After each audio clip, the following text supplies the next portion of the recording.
নমস্কার বন্ধুরা, আমরা আজকে এসে উপস্থিত হয়েছি হাওড়া জেলার ডোমজুর ব্লকের ডোমজুর থানার অন্তর্গত নারনা বাবা পঞ্চানন্দের মন্দির। হাওড়া জেলার অন্যতম পবিত্র তীর্থস্থান নারনা ডোমজুর থানার অন্তর্গত অতি প্রাচীন এই গ্রাম একসময় বসবাস ছিল গোয়ালা শ্রেণীর মানুষজনের।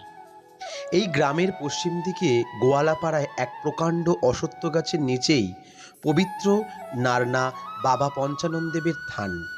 এখানে বাবা পঞ্চাননদেবের কোনো মূর্তি নেই।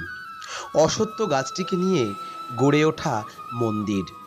অশ্বত্থ গাছের বাঁধানো চাতাল এবং গাছ লাগানো সিংহাসনের একটি ঘটের উপর দেবতার অধিষ্ঠান।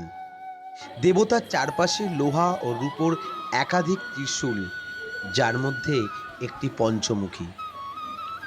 দেবতার থানের পাশেই রয়েছে নবরথখানা, নাট মন্দির ও উত্তর দিকে দৈব পুকুর।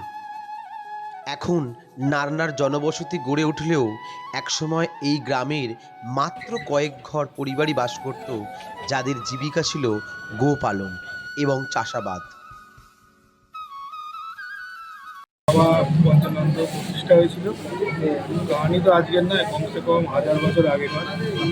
তখন এখানে জঙ্গল ছিল। তুলারাম ঘোষ, সন্তুরাম ঘোষের ছেলে ছিল, 3 ছেলে।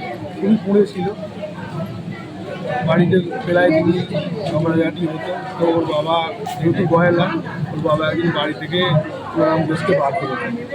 এবার তার সাথে গয়লাদের আসল চাষ হচ্ছে গরু। সেই গরু বেশ কিছু গরু দিয়ে বাড়ি থেকে তাড়িয়ে দেয়। তুলারাম ঘোষের 3টে ছেলে ছিল, স্ত্রী ছিল। এই জায়গাতেই যাচ্ছিল, যেতে যেতে রাত হয়ে গেল, আর তুলারাম ঘোষের সেই গরুগুলো আর যেতে চায়। তো এইখানটাই তুলারাম ঘোষ এসে আটকে যায়। তাই মাঝে মাঝে তুলারাম ঘোষকে স্বপ্নে দেখা দিত বাবা যে আমি এই কয়েক ঘরের পরিবারের মধ্যে তুলারাম ঘোষ একদিন স্বপ্নাদেশ পান, পাশের পুকুরে দেবতা আছেন। সে যেন একটু থান করে দেবতার নিত্য পূজার ব্যবস্থা করেন।